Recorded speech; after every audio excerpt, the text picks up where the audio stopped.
चल रही है, भूपेश बघेल की सरकार, कांग्रेस पार्टी की सरकार, वो सरकार के खिलाफ जन जागृति फैलाने के लिए फिर से एक बार यहां भाजपा का सरकार बनाकर छत्तीसगढ़ को विकास के रास्ते पे ले जाने के लिए आरोप पत्र लॉन्च करने का कार्यक्रम किया है। इसमें मैं आप सभी का हृदय से स्वागत करता हूं। मित्रों, छत्तीसगढ़ में 15 साल तक डॉक्टर रमन सिंह की सरकार रही। ये 15 साल अटल जी ने जिस सपने के साथ छत्तीसगढ़ की रचना की थी, वो सपनों को साकार करने के 15 साल रहे। छत्तीसगढ़ को मध्य प्रदेश से अलग इसलिए किया गया था, इतने बड़े राज्य में इस क्षेत्र के विकास का कम ध्यान रखा जाता था। अटल जी ने उस वक्त 3 राज्यों की रचना की, छत्तीसगढ़, झारखंड और उत्तराखंड, और तीनों राज्य बड़े राज्य से अलग कर ये तीनों प्रदेशों के विकास की नई शुरुआत करने का काम अटल जी ने किया था। और उसके बाद जो चुनाव आया, उसमें डॉक्टर साहब मुख्यमंत्री बने और 15 साल तक एक विकास की अविरत यात्रा चली। 2014 से मोदी जी देश के प्रधानमंत्री बने और 14 से 24 तक छत्तीसगढ़ को निखारने के लिए हमने बहुत सारे प्रयास किए, परंतु 18 से जो यह सरकार बन गई, वो सरकार ने देश के प्रधानमंत्री नरेंद्र मोदी जी का साथ देने की जगह यहां लूट खसोट, भ्रष्टाचार और घोटाले की सरकार बनाई, जिसके कारण छत्तीसगढ़ का विकास आज छत्तीसगढ़ के विकास के मार्ग पर एक सवालिया निशान बना। छत्तीसगढ़ की जनता ने हमेशा भारतीय जनता पार्टी को आशीर्वाद दिया, 3 बार सरकार बनाई। 2014 में 11 में से 10 लोकसभा सीटें दी। 2019 में 11 की 11, 2019 में हमने 11 में से 9 सीटें जीती और मुझे पूरा विश्वास है कि 23 के चुनाव जीतने के बाद 24 में 11 की 11 सीटें फिर से मोदी जी के नेतृत्व में फिर से एक बार केंद्र में मजबूत भारतीय जनता पार्टी की एनडीए की सरकार बनेगी। परंतु उसके पहले छत्तीसगढ़ में पूर्ण बहुमत की भारतीय जनता पार्टी की सरकार, और फिर एक बार छत्तीसगढ़ का विकास का रास्ता जो घपले, घोटाले, अत्याचार और दिल्ली के दरबार के एटीएम बनाकर छत्तीसगढ़ को विकास के रास्ते से भटका दिया है, उसको फिर से एक बार विकास के राजमार्ग पर चढ़ाने का काम छत्तीसगढ़ की जनता को करना है। आगामी विधानसभा चुनाव, कोई एक मुख्यमंत्री को बदलकर दूसरा मुख्यमंत्री लाना, कुछ मंत्रियों को बदलकर नए मंत्री लाना, एक पार्टी को बदलकर दूसरी पार्टी लाना, इसका चुनाव नहीं। छत्तीसगढ़ की जनता को मैं कहने आया हूं, आगामी चुनाव छत्तीसगढ़ के सुनहरे भविष्य को संवारने का चुनाव है। छत्तीसगढ़ के विकास के रास्ते, छत्तीसगढ़ की जनता ने तय करना है।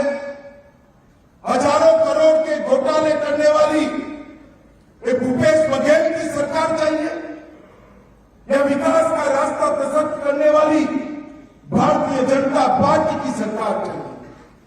छत्तीसगढ़ की जनता ने तय करना है आदिवासियों के अधिकारों की रक्षा पर वादा करके बैठे भूपेश बघेल की सरकार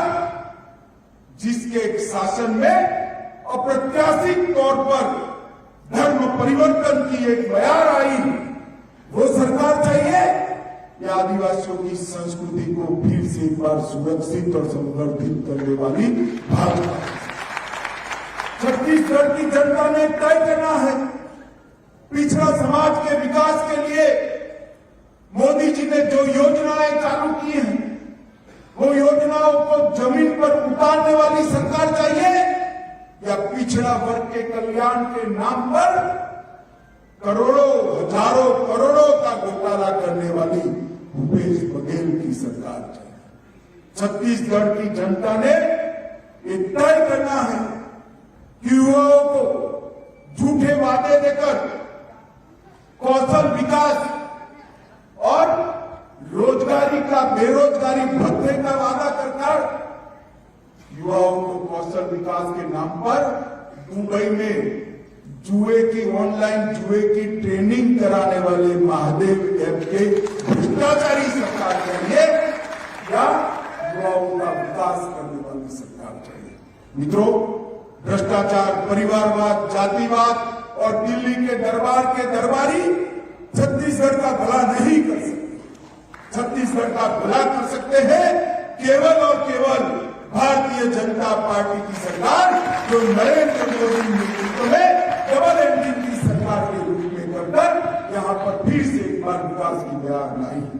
मित्रों, छत्तीसगढ़ को अटल जी ने बनाया, छत्तीसगढ़ को भाजपा ने संवारा है और मैं आज कहने आया हूं कि भ्रष्टाचार, घोटालों और अत्याचार से छत्तीसगढ़ को भाजपा ही बचा सकती है और कोई नहीं।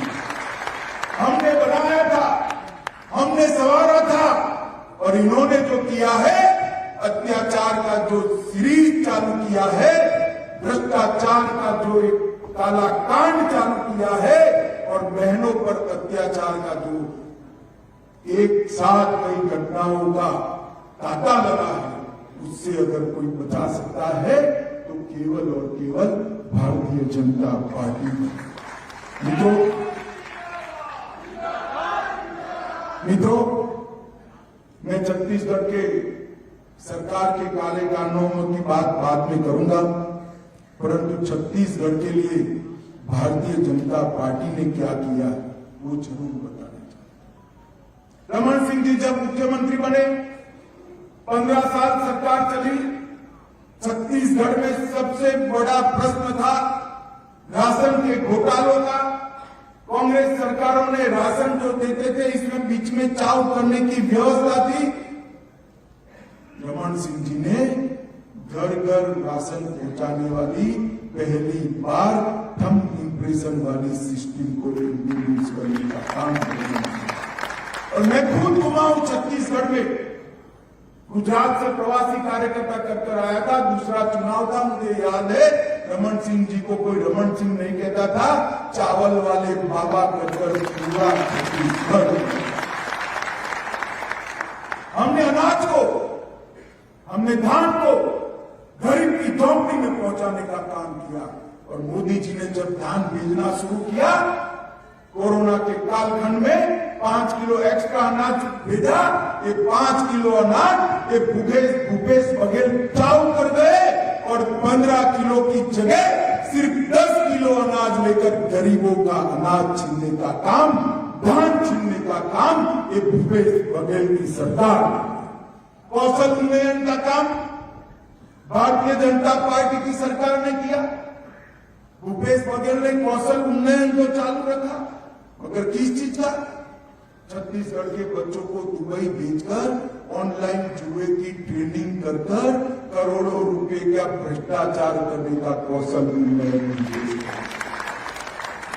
छत्तीसगढ़ की जनता को पूछने आया, हमारे बच्चों को रोजगारी चाहिए या जुए की लत लगानी? अपने निजी स्वार्थ के लिए बच्चों को गुमराह करने वाली ये सरकार। और मुझे विश्वास है, घबराए रोज कहते हैं एजेंसियां ये करेगी वो करेगी। अरे भैया, आपने अगर ये करा है तो एजेंसी अपना काम जरूर करेगी। क्यों डरे हो भाई? हमारे कोई नेता महादेव ऐप से नहीं डरे। हम तो कहते हैं इसकी जांच होनी चाहिए, तटस्थ जांच होनी चाहिए। मनरेगा के 50 दिन बढ़ाने वाली समग्र भारत में पहली सरकार थी तो भाजपा की छत्तीसगढ़ सरकार थी जो 300 दिन तक मनरेगा का काम नहीं किया।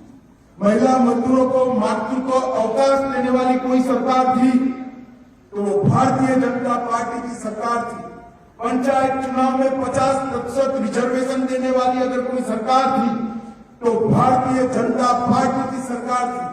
नगरीय निकायों में आरक्षण देने वाली सबसे पहले कोई सरकार थी तो भारतीय जनता पार्टी की सरकार थी जिसने शुरुआत की। भूपेश जी, मैं याद कराने आया हूं, आपने क्या कर दिया छत्तीसगढ़ को। छात्रों को हमने निःशुल्क लैपटॉप और टैबलेट देने का प्रारंभ किया था, इसमें भी आपने घोटाला किया। भाजपा के समय में छत्तीसगढ़ एजुकेशन हब बना, पावर हब बना, सीमेंट हब बना, इस्पात हब बना, एल्यूमिनियम हब बना और हेल्थ केयर हब बनी।